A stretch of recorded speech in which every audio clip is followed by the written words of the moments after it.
Assalamualaikum warahmatullahi wabarakatuh. Bismillahirrahmanirrahim. Rabbi shrah li sadri wa yassir li amri wahlul 'uqdatam min lisani yafqahu qawli, amma ba'du.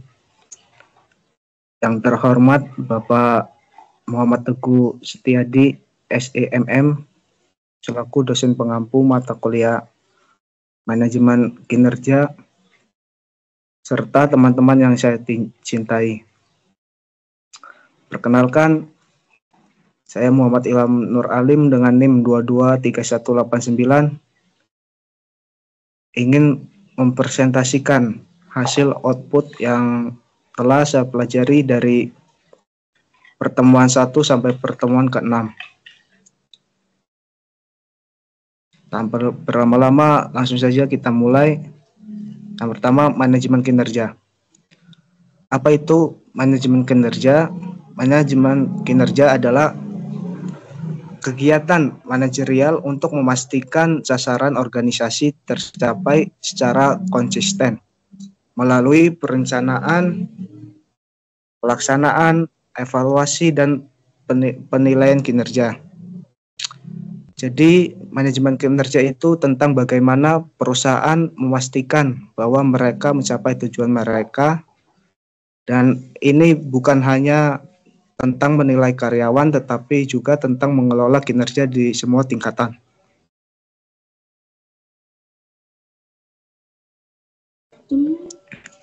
Tujuan dan manfaatnya yaitu untuk menciptakan lingkungan kerja yang optimal bagi karyawan, sehingga bisa mencapai hasil terbaik secara efektif dan efisien, dan memberikan manfaat bagi perusahaan, manajer, karyawan, dan dalam hal ini peningkatan kinerja, motivasi, pengembangan, dan tujuan perusahaan. Siklusnya meliputi perencanaan, kontrol, pengkajian, dan penghargaan.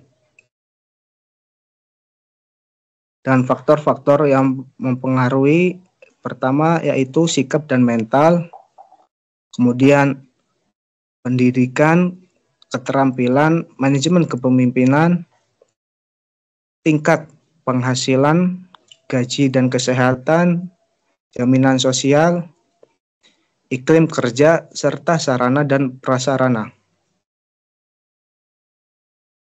Dan syaratnya strategi yang jelas, indikator kinerja yang terukur, kontrak kinerja, siklus manajemen yang baku, reward and punishment yang membangun, dedikasi kepemimpinan, dan penerapan manajemen berbasis kompetensi.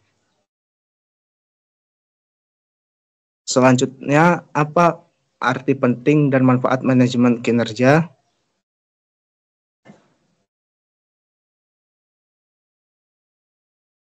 Arti penting manajemen kinerja itu penting karena membantu organisasi memastikan bahwa semua orang bekerja menuju tujuan yang sama.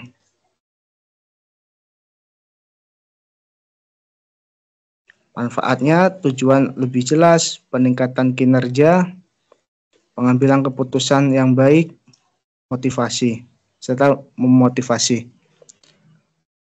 Permasalahan dan tantangan dalam manajemen kinerja sektor aparatur, subjektif penilaian, kurangnya pemahaman, resistensi perubahan, kurangnya sumber daya, dan isu strategis manajemen kinerja yaitu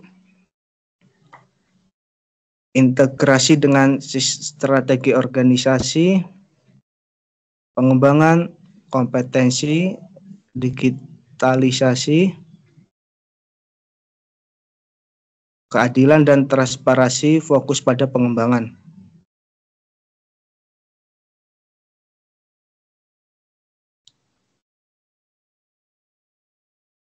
Selanjutnya, kepemimpinan dan kinerja.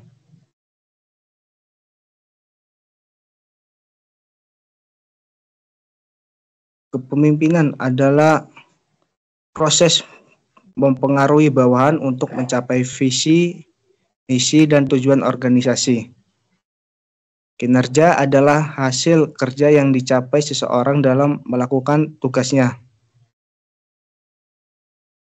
Kepemimpinan kinerja adalah bagaimana seseorang pemimpin mendorong timnya untuk mencapai kinerja terbaik. Dengan pendekatan sistem dalam manajemen kinerja tidak berdiri sendiri. Namun ia adalah bagian dari sistem yang lebih besar dalam organisasi, yang meliputi perencanaan, strategi, pengembangan sumber daya manusia, dan budaya organisasi.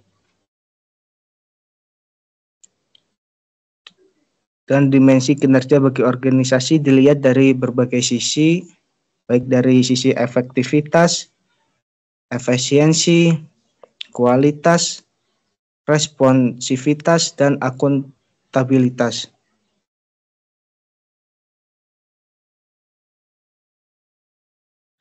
Kemudian strategi dan faktor penentu keberhasilan kinerja. Yang pertama, strategi rencana besar organisasi untuk mencapai tujuannya.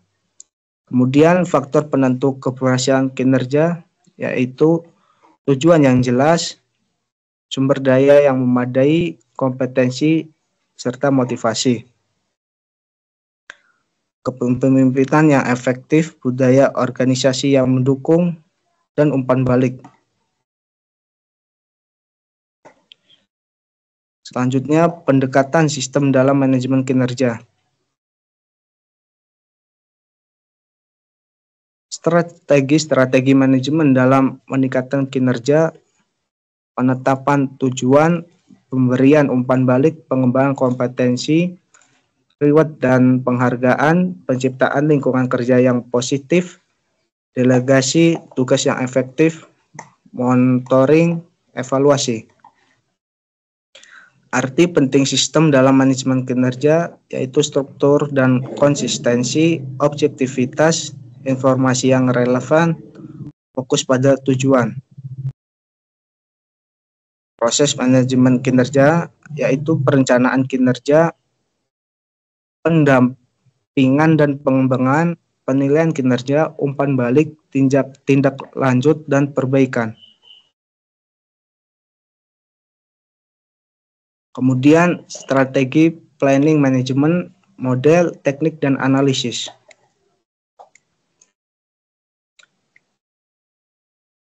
Perbedaan kerangka kerja dan model perencanaan strategis. Kerangka kerja dan model adalah alat dalam perencanaan strategis, tetapi berbeda dalam pendekatan. Perencanaan strategis adalah penetapan arah organisasi di masa depan dan cara mencapainya. Tahapannya meliputi diagnosis, perencanaan strategis, penyusunan dokumen, dan rencana.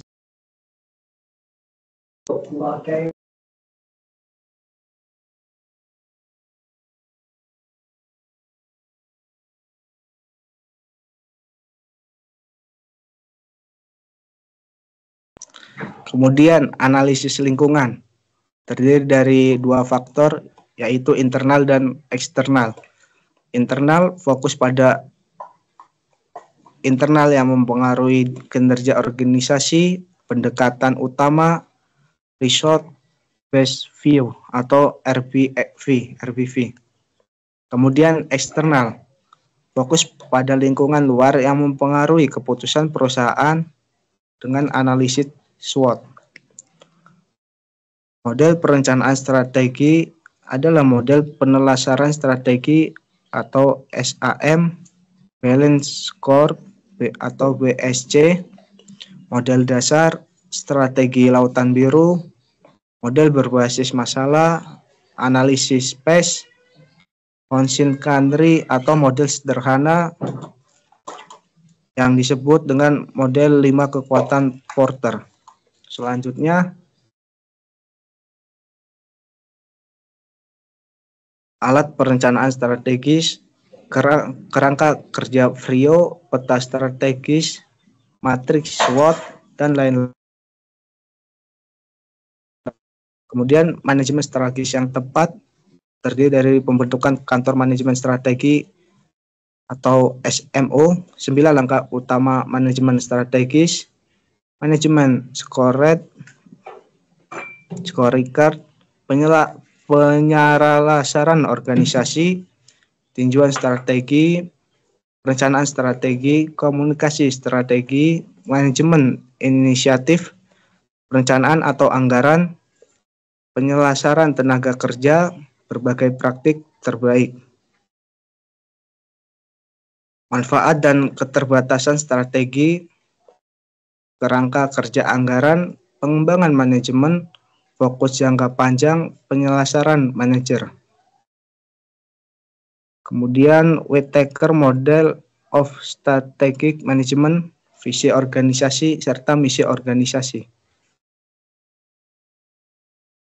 Selanjutnya mendesain teknik pengukuran kinerja sampai dengan perform.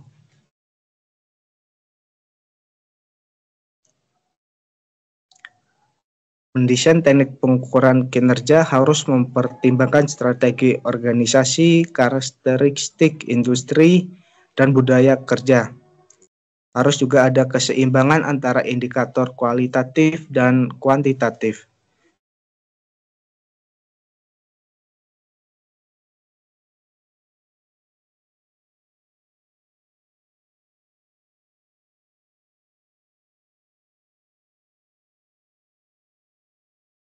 Teknik tindak lanjut dalam pengukuran kinerja yang pertama, menganalisis hasil evaluasi untuk perbaikan dan menentukan prioritas utamanya.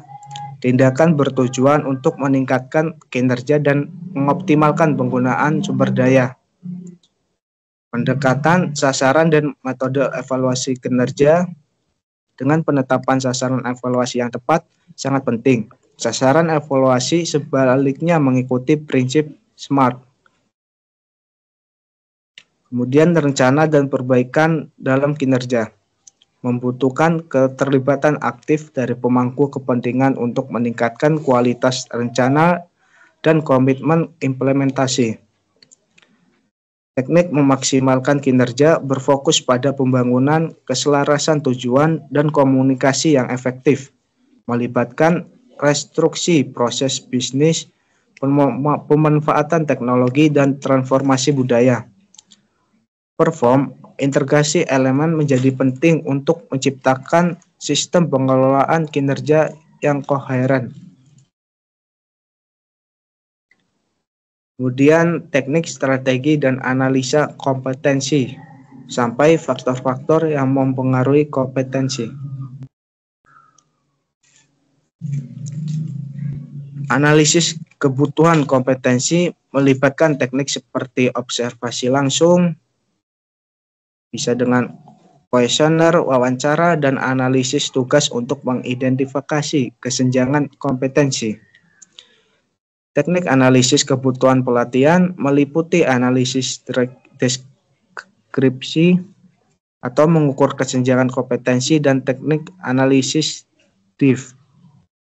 difficulty, important, dan frekuensi. Pengembangan komponen kompetensi karyawan melalui kebutuhan identifikasi kebutuhan, pelatihan berkelanjutan, pembelajaran kolaboratif, dan evaluasi. Kemudian soft skill dan hard skill. Soft skill adalah keterampilan interpersonal untuk berbicara secara efektif, dan hard skill adalah penguasaan ilmu pengetahuan, teknologi, dan keterampilan teknis.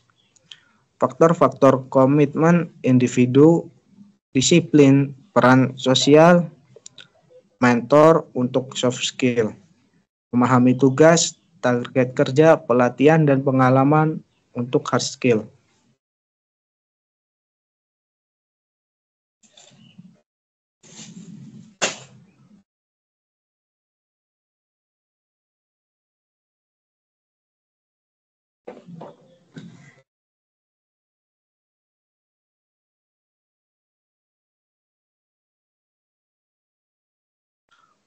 Oke, mungkin itu saja yang dapat saya sampaikan. Kurang lebihnya mohon maaf.